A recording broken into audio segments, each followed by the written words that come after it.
My name is Leonard Holt, and I am 63 years old.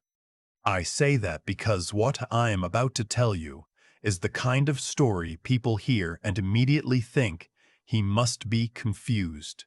He must be misremembering. Men his age get things mixed up. I don't, and I didn't. The morning of my wife's burial, I stood in the kitchen of our house in Brampton, and I could not remember how to make coffee, not because I was losing my mind, because Carol had always made it. 31 years she made the coffee. I just showed up to the table. That morning I stood there staring at the machine like a stranger in my own home, and I thought, this is what the rest of my life looks like. Me, standing in a kitchen, not knowing what to do next. Carol died on a Tuesday in late February. Cardiac arrest, the doctors said. She was 59. She had been tired for months, more tired than usual, more than the winter could explain. She kept saying it was stress from work, that her department was going through a restructuring and she hadn't been sleeping right. I believed her. I had no reason not to. She'd always been the stronger one, the one who pushed through. I was the one who caught colds and complained about my back. Carol just kept going. Until she didn't. The funeral was on a Saturday. Our daughter Renee flew in from Vancouver 2 days before. She was 34, working in finance, sharp as she had always been. She sat with me in the funeral home and held my hand and cried in a way I hadn't seen since she was a teenager. That part felt real. That part I held on to. My son-in-law, Renee's husband, his name was Brett. He had driven up from the airport with her. He spent most of those 2 days on his phone. He said it was work. He said he was sorry he couldn't be more present, that the markets didn't stop for anything. I told him I understood. I didn't really, but Carol had always said I was too hard on Brett, so I kept it to myself. The burial was at the cemetery on Queen Street. It was cold the way only February in Ontario can be cold. Not dramatic, not stormy, just flat and gray and relentless. There were maybe 40 people, colleagues from Carol's office at Meridian Financial Services, where she had worked as a senior compliance manager for 11 years. Some of our old neighbors from when we lived in Mississauga, her sister from Hamilton, my brother from Kingston, who I hadn't seen in 2 years. I remember almost nothing of what the minister said. I remember the sound of the wind and the feeling of Renee's arm through mine and looking at that casket and thinking, she's in there. Carol is in there. And that thought didn't feel real, no matter how many times I thought it. We went back to the house afterward. People brought food. Someone brought a massive tray of butter tarts, and I thought Carol would have loved that. And then I almost laughed. And then I almost couldn't breathe. Grief moves like that. It doesn't announce itself. By 4 o'clock, most people had gone. Renee was in the kitchen cleaning up. Brett had excused himself to make calls in the study, my study. I was sitting in the living room with my brother and Carol's sister, just sitting, nobody saying anything, when my phone buzzed on the side table. The name on the screen was Victor Ashby. Victor was Carol's boss, had been for the last 6 years. I had met him at a couple of the company Christmas parties. A tall, quiet man in his early 60s, the kind of person who listened more than he talked. Carol respected him enormously. She didn't say that about many people. I almost let it go to voicemail. I almost didn't answer. But something made me pick up. "Leonard," he said, "I'm so sorry to call today of all days. I wouldn't if it weren't important." I stepped out into the hallway so my brother and Carol's sister wouldn't hear. "It's all right," I said. "What is it?" There was a pause. Not a long one, but the kind that carries weight. "There are some things Carol left at the office," he said carefully. "Some documents. I think you need to come and see them before anyone else does. I mean that specifically. Before anyone else." I didn't understand what he meant. I asked him if it could wait until Monday. "I'd feel better if it was tomorrow," he said. "And Leonard, please don't mention this to Renee or Brett. I know that sounds strange. I'll explain everything when you're here. But please." I stood in that hallway for a long moment after he hung up. The house smelled like the food people had brought. I could hear Renee moving around in the kitchen. I put the phone in my pocket and went back to the living room and sat down and said nothing about the call to anyone. That night, I could not sleep. I lay in the bed that still smelled like Carol, and I stared at the ceiling, and I thought about her hands. She had small hands. I had always teased her about it. I thought about the last 3 months of her life, and how she would come home from work and go straight to the couch and close her eyes. How she stopped cooking the Sunday dinners she had made every week for as long as I could remember. How she had started losing weight without trying, without commenting on it, the way her rings had gone loose on her fingers. I had said, "Carol, you should see a doctor." She had said, "I have a checkup book for March." March. She died in February. I drove downtown to Meridian's offices on Sunday morning. Victor met me in the lobby himself. He shook my hand and held it for a moment and said he was deeply, genuinely sorry. I believed him. He took me up to the 14th floor, to Carol's office. Someone had put a small arrangement of white flowers on her desk. I had to stop in the doorway for a second before I could go in. Victor closed the door. He told me that Carol had come to him in November, 4 months before she died. She had asked to speak with him privately, and she had sat down in his office and told him she thought she was being poisoned. I heard the word and my brain just stopped. He said she had been documenting what she believed for several weeks before she came to him. She had noticed that her symptoms, the fatigue, the nausea she hadn't told me about, the trembling in her hands in the mornings, got worse at home and somewhat better when she traveled for work. She had started keeping notes. Dates, symptoms, what she had eaten and drunk. She had done research. She was a compliance manager. Documenting things was what she did. Victor opened the bottom drawer of her desk and took out a brown envelope. Inside was a notebook, Carol's handwriting, 42 pages. I sat in her chair and I read it. She had written it the way she did everything, methodically, without drama. She noted the dates she felt worst. She noted that she suspected something was being added to the coffee creamer she kept in the fridge at home. Because that was the one item she used that no one else in the house touched regularly. She noted that when Renee and Brett had come to visit in October for the long weekend, she had felt noticeably worse for 4 days afterward. She wrote, "I don't want to believe this. I keep looking for another explanation. I haven't found one that holds." She had written, "I haven't told Leonard because I don't know what I'm going to do yet, and I don't want to frighten him before I'm certain." She had also written, near the end of the notebook, "I've spoken to Victor. He's going to keep this somewhere safe. If something happens to me and Leonard is reading this, then I wasn't wrong." My hands were shaking by the time I finished. Victor had already contacted a lawyer friend of his, not a criminal lawyer, just someone he trusted, who had advised him to preserve everything and not go to the police without physical evidence. Carol had been planning to have her blood tested privately outside the provincial system, so there would be no record at their family clinic. She hadn't gotten there in time. I asked Victor why. Why would Renee and Brett do something like that? He said Carol had written about that too, toward the back.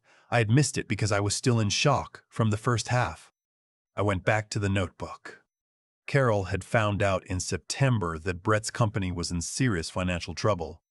Not the kind you recover from easily. He had personally guaranteed a business loan of $400,000 that his firm was defaulting on. The bank was coming for him personally. She had found out because Brett had contacted Carol's sister's husband, who worked in commercial lending, asking for advice. Word had gotten back to Carol quietly. She had looked into it herself and confirmed it. Carol and I had our house in Brampton. Paid off. We had retirement savings, RRSPs, a TFSA, a pension from my years at the municipality before I retired. We had been careful people. Carol had also inherited a small amount when her mother passed. Not a fortune, but meaningful. She had never told Brett the full picture of what we had. But he wasn't stupid. He could estimate. If Carol died before she and I had updated our will, which we had been meaning to do since I retired and had not yet done, then the existing will left everything to Renee as our only child. Everything. The house. The savings. The pension survivor benefits. All of it would go to Renee, and through Renee, to Brett. I sat in that office chair, and I felt something I had not felt in 31 years of a quiet, decent life. It wasn't sadness. It wasn't even anger, not yet. It was something colder than both. It was the feeling of realizing that the world had been different than you thought it was, and that it had been different for longer than you knew. Victor gave me a photocopy of everything and said the originals would stay with him. He had already scanned them and sent the files to his lawyer friend's secure server. He had been careful. Carol had chosen the right person to trust. I drove home slowly. It was a gray February Sunday in Brampton, slush on the roads, salt on every car. I stopped at a Tim Hortons on the way because I had eaten almost nothing in 2 days and I knew I needed to think clearly. I sat at a corner table with a large coffee and a plain bagel, and I thought about what I was going to do. I was 63 years old. I had worked for the city of Mississauga for 28 years in public works administration before I retired. I was not a dramatic person. I had never been in a confrontation that mattered in my life. Carol had always been the one who could read a situation and know what it called for. I thought, what would Carol do? She would not confront them. She had not confronted them. She had documented. She had protected the evidence. She had told one trusted person. She had made a plan. I finished the coffee and I drove home. Renee and Brett were still there. They had planned to fly back to Vancouver on Tuesday. When I walked in, Renee was on the couch with a cup of tea watching something on her laptop, and Brett was at the kitchen table with his laptop and his phone, 2 devices at once, the way he always was. He looked up and gave me the brief, closed smile he always gave me, the one that never quite reached his eyes. I had always told myself it was just his personality. Reserved, not a warm person. Carol used to say, "He loves Renee. That's what matters." I said hello to them both and went upstairs and called my brother in Kingston. My brother's name is Stuart. He is 67 and retired from the OPP after 32 years. He had driven back to Kingston that morning. When I told him what Victor had told me and what I had read in the notebook, there was a long silence on the phone. "Don't say anything to them," he said. "Not a word. Not even a look." "I know. And don't go to the local police first. Go to the OPP. I'll make a call Monday morning and find out who to talk to." "Stuart." "I know," he said. "I know. I'm sorry, Leonard. I'm so sorry about Carol." I sat on the edge of our bed in the dark, and I let myself cry for a few minutes. Just a few. Then I washed my face and went back downstairs and made dinner for the 3 of us, and I sat at that table with my daughter, and her husband and I talked about nothing. The drive back, the weather in Vancouver, whether the Leafs had any chance this season, and I gave nothing away. Not a word, not a look. I was not a man who had spent his career in public administration without learning to sit in a room with people he disagreed with and keep his face still. That was Sunday. On Monday, Brett asked me about the will. He was careful about it. He brought it up while Renee was in the shower, which told me everything I needed to know about whether Renee was fully aware of what he was doing. He poured himself a coffee and leaned against the counter and said, in a casual tone that he had clearly rehearsed, "I don't want to bring this up at a bad time. But the estate stuff. Do you have a lawyer you work with? It's probably something to deal with sooner rather than later, just to keep things organized." I looked at him. I said, "I have a lawyer. I'll be in touch with him this week." Brett nodded, took a sip of coffee, said, "Good, that's sensible." I thought of Carol's handwriting in that notebook. I kept my face completely still. Stuart called me that afternoon. He had spoken to a former colleague, a detective with the OPP in Peel region. The detective, his name was Garfield, a name that made me almost smile despite everything, wanted to meet with me privately on Wednesday. Stuart would drive down and come with me. Tuesday, Renee and Brett flew back to Vancouver. At the airport, I hugged my daughter and she cried again, and she said she would come back as soon as she could, that she hated leaving me alone. I told her I was all right. I held her for a long moment. I thought about the fact that she might not have known. I thought about that very carefully. Carol's notebook mentioned Brett by name repeatedly. It mentioned that Renee was in the house during the October visit, but Carol wrote, "I want to believe she doesn't know." I don't know if that's wishful thinking. I chose to believe it too, for now. Wednesday, I met with Detective Garfield at a coffee shop in Streetsville. He was a quiet man in his 50s. unremarkable looking, the kind of person you wouldn't notice in a room. He listened to everything I said without interrupting. He asked to see the photocopy of the notebook. He read it carefully. He asked several questions about the timeline, about Brett's financial situation, about whether Carol had seen a doctor about her symptoms. This was where something changed. Because Detective Garfield made a call. And it turned out that when Carol died, when the hospital had done their initial assessment, one of the attending physicians had noted in the file that some of her blood work showed anomalies he hadn't been able to fully explain given a cardiac presentation. He had flagged it internally, but the cardiac determination had been made and the file had moved on. It was still there in the system. That flag was enough to request a toxicology review of the preserved samples. It took 3 weeks, the longest 3 weeks of my life. I went back to the house in Brampton and I lived quietly. I did not call Renee except to say hello. I did not tell her what was happening. I fixed the loose step on the back deck because it had needed fixing for 2 years, and Carol had reminded me about it every spring. I shoveled the walk when it snowed. I went to the grocery store. I called Stuart every few days. The toxicology results confirmed the presence of a substance, a compound used in certain rodenticides, the kind that causes cardiac stress when accumulated in the body over weeks and months, in Carol's preserved tissue samples. She had been right. Detective Garfield called me on a Thursday evening when I was sitting at the kitchen table eating soup I had made from a recipe Carol had written in the binder she kept on the second shelf. He told me carefully and clearly what they had found. He told me that a warrant had been issued. He told me that Brett had been taken into custody in Vancouver that afternoon. I put the phone down and sat there for a very long time. Renee called me 20 minutes later.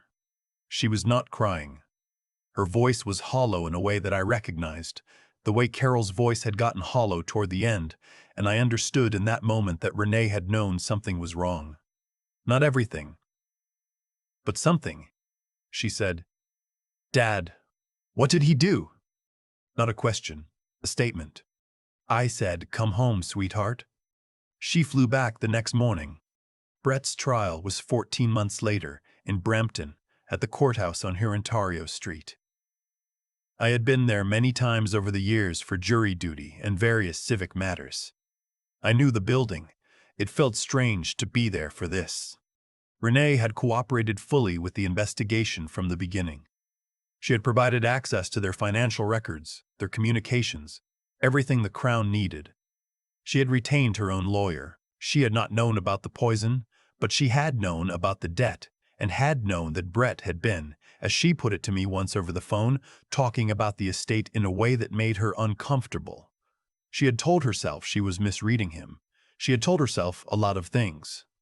The Crown proved that Brett had purchased the compound through an online supplier under a name that linked back to a numbered company he had set up 2 years earlier. They proved he had been in the house the weekend in October when Carol felt worst. They proved his financial desperation through banking records and the defaulted loan. They had Carol's notebook, authenticated by a forensic documents expert who confirmed it was her handwriting and that the paper and ink were consistent with the dates she had written. I took the stand. I was asked what I knew and when I knew it and how I came to know it. I answered each question carefully. I was 64 by then. I wore the jacket Carol had bought me for our 30th anniversary dinner. It still fit. Brett was found guilty of second-degree murder. He was sentenced to life with no possibility of parole for 17 years. I walked out of that courthouse on a Tuesday in April. The sun was out for the first time in what felt like weeks, one of those sharp spring days that Ontario saves for moments when you need reminding that the world keeps going. Renee was beside me. She had aged during those 14 months in ways I recognized, the way people age when something inside them shifts permanently. We stood on the steps for a moment. "She knew," Renee said. "She figured it out herself." "She did," I said. "And she still protected you. She didn't want you to know until she was sure." I thought about Carol making coffee every morning for 31 years. I thought about the way she kept a notebook when something mattered. I thought about the 42 pages she had written while she was dying, not in panic, not in despair, but carefully, methodically, the way she did everything. "That was your mother," I said. Renee took my arm and we walked down to the car. The house in Brampton was quiet that evening. I made dinner. Nothing special, just the chicken and rice she had always said I made better than I gave myself credit for. I ate at the kitchen table. I looked at the empty chair across from me. I had fixed the step on the back deck. I had learned to make the coffee. I had done what Carol's notebook in some way had asked me to do. I had paid attention. I had not been too old or too tired or too trusting to see what was in front of me when I finally looked. It wasn't enough. It would never be enough. But it was what I had, and I was still here, and in February I had not thought I would be able to say that and mean it. I cleared the table. I washed the dishes. I turned off the kitchen light and went to sit in the living room for a while in the quiet. And I thought about Carol, and I let myself do that for as long as I needed to. I keep thinking about that notebook. 42 pages in Carol's handwriting, sitting in the bottom drawer of her office desk while I went about my days not knowing. She was losing weight. She was tired. She was dying in the most deliberate, patient way a person can be made to die, and instead of falling apart, she sat down and she wrote. She documented. She thought clearly when I imagined most people would have been consumed by fear. That is what I come back to, more than anything else. Not the trial. Not the verdict. Not Brett being taken away in Vancouver while I was sitting at home in Brampton eating soup from one of Carol's recipes. I come back to the image of her at her desk, after everyone had gone home for the day, writing down dates and symptoms and quiet observations with the same care she brought to everything in her life. She didn't know if anyone would ever read it. She wrote it anyway. There is something in that I am still trying to understand fully. Carol was not a perfect person. Nobody is, and she would have been the first to tell you that. But she had a kind of moral steadiness that I think I took for granted for 31 years. She didn't dramatize. She didn't accuse without being certain. Even when she suspected her own son-in-law of poisoning her, she wrote, "I want to be fair. I want to find another explanation." She looked for one. She couldn't find it.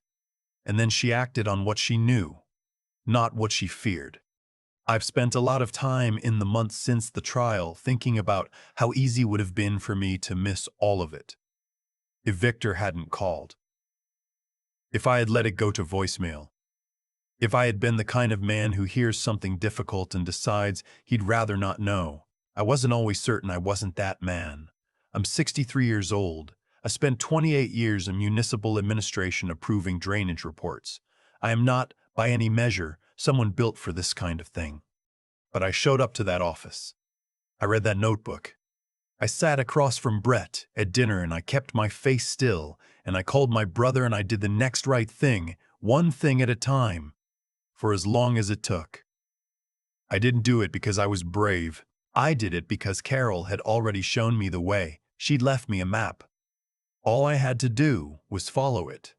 What Brett did came from a place I still don't fully understand. Desperation, maybe.